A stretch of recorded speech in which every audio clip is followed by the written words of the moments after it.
வணக்கம். இனிய தமிழ் புத்தாண்டு வாழ்த்துக்கள். இந்த இனிய நாளில் வாழ்க்கை வாழ்வதற்கு என்கிறேன். இதை சொல்லும்போது மிகவும் இனிமையாக உள்ளது. ஆனால் வாழ்க்கை மிகவும் கடினமானது என்று பலரின் கூற்று. வாழ்க்கை என்றால் என்ன, வாழ்வது எப்படி என்பதை தெளிவுபடுத்துவதே இந்த பதிவு. ஆம், நமது வாழ்க்கை ஒரு சிக்கல்தான். வாழ்க்கையில் கல்வி, வருமானம், குடும்பம், மருத்துவம், சொத்து சேர்த்தல் போன்றவற்றால் பிணைக்கப்பட்டு சிக்கலாகவே உள்ளது. நமது வாழ்க்கை வட்டம் என்பது பிறப்பு முதல் இறப்பு வரைதான். பிறப்பை அறிவோம், ஆனால் இறப்பை அறிய முடியாது. அது எந்த வயதிலும் முடிவடையலாம். ஆகவே வாழ்க்கையின் காலம் என்பது நிர்ணயிக்க இயலாது, மிகவும் குறுகிய காலமாகவே உள்ளது. இங்கு வாழ்க்கை வட்டத்தை வயது வாரியாக விளக்கி உள்ளோம். 1 முதல் 10 வயது வரை குழந்தை பருவ வாழ்க்கை, 11 முதல் 20 வயது வரை மாணவ பருவ வாழ்க்கை, 21 முதல் 30 வயது வரை தொழில் பருவ வாழ்க்கை, 31 முதல் 60 வயது வரை குடும்ப பருவ வாழ்க்கை, 60க்கு மேல் இறுதி பருவ வாழ்க்கை. தினமும் நாம் வாழ்க்கையை வாழ்கிறோம். அந்த வாழ்க்கை சிலர் கடமைக்காக வாழ்கிறார்கள், சிலர் நிபந்தனைகளுக்காக வாழ்கிறார்கள், சிலர் நிதி சார்ந்து வாழ்கிறார்கள், சிலர் விரக்தியுடன் வாழ்கிறார்கள், சிலர் எதிர்காலத்தை நோக்கி வாழ்கிறார்கள். என்ன இது? நாம் தினமும் வாழ்ந்து கொண்டு தான் இருக்கிறோம். ஆனால் நம் எண்ணம் போல் வாழ்வதுதான் வாழ்க்கை. ஒரு பெருமைக்காகவோ கடமைக்காகவோ வாழாமல் மனநிறைவுக்காக நமக்கு பிடித்ததை செய்து மகிழ்ந்துவதுதான் சிறந்த வாழ்வு. அதுபோல் நாம் வெற்றி பெறும் நேரத்தை விட நாம் மகிழ்ச்சியுடன் வாழும் நேரமே நமக்கு சிறந்த வாழ்வு வழங்குகிறது என்பதை உறுதியாகும். இப்பொழுது ஒவ்வொரு பருவத்திலும் வாழ்க்கை எப்படி அமைகிறது என்பதை பார்ப்போம். வயது 1 முதல் 10 வரையிலான குழந்தை பருவத்தில் பெற்றோர்களை மட்டுமே நம்பி வாழ்கிறோம். பெற்றோர்களின் பாதுகாப்பும் பராமரிப்பும் மட்டுமே நம்மை வழிநடத்துகிறது. குழந்தைகள் தங்கள் வாழ்வை வாழ இயலாது. அடுத்து 11 முதல் 20 வயதிலான மாணவ பருவ வாழ்க்கை. இந்த காலத்திலும் பெற்றோர்களின் நேரடி பார்வையில் தான் வாழ்கிறோம். நமது முழு முயற்சியும் கல்வி வளர்ச்சிக்காக மட்டுமே உள்ளது, நமக்காக வாழ்வது இல்லை. அதுபோல் 21 முதல் 30 வயது வரை தொழில் பருவ வாழ்க்கை.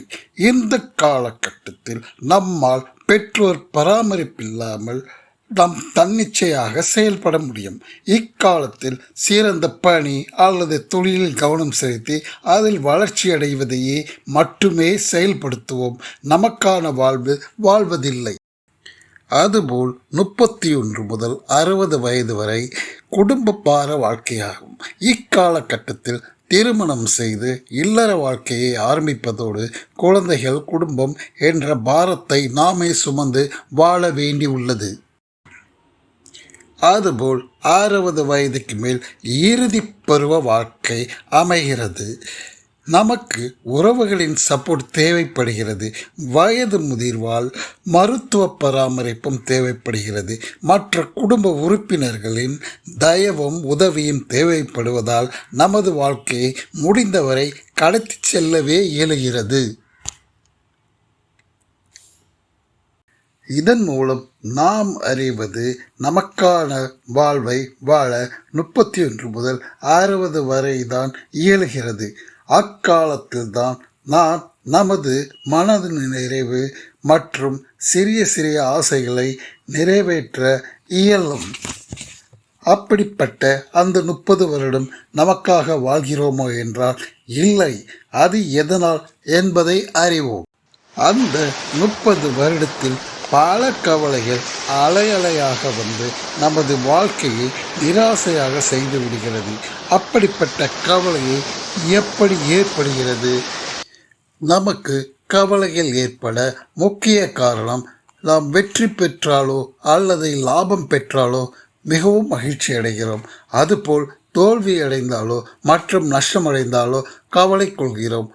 ஆகவே இந்த கவலை எப்பொழுதும் நம்முடன் உள்ளது. நாம் வெற்றி, தோல்வி மற்றும் லாபம், நஷ்டம் இரண்டையும் சரிசமமாக பாவிக்க பழகிக் கொள்ள வேண்டும். இதனால் கவலை நீங்கி மகிழ்ச்சியாக வாழலாம். நமக்கு வருமானம் பெருக்குவது தேவைதான். ஆனால் ஆரோக்கியம், மகிழ்ச்சியை இழந்து அதிக வருமானம் சேர்க்க முற்படக்கூடாது. ஆரோக்கியத்தை இழந்தால் வாழ்வு நிலைக்காது. அதுபோல் பலர் சிக்கனமாக இருப்பது சிறந்த வாழ்வாக நினைத்து அதிக வருமானத்தை சேமித்து மூலதனங்களை உயர்த்துவார்கள்.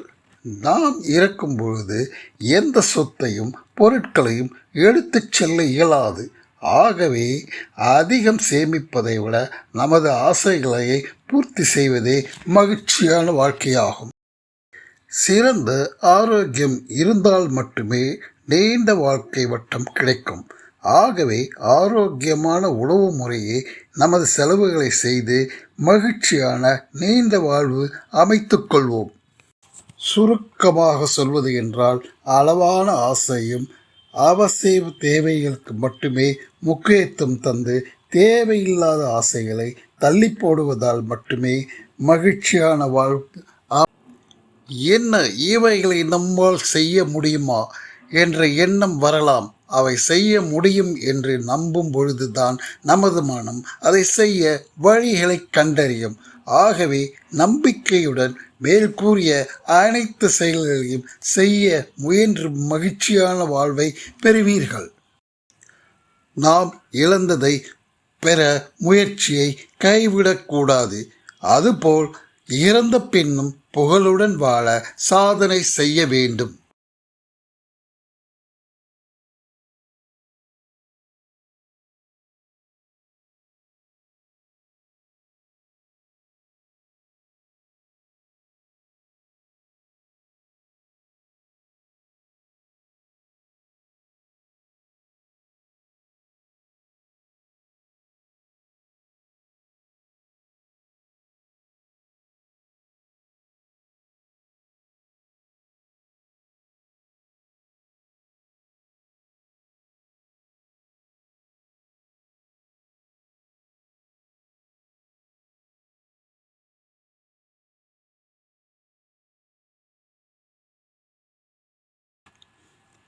வாழ்க்கை வாழ்வதற்கு என்பதை பார்த்தீர்கள்.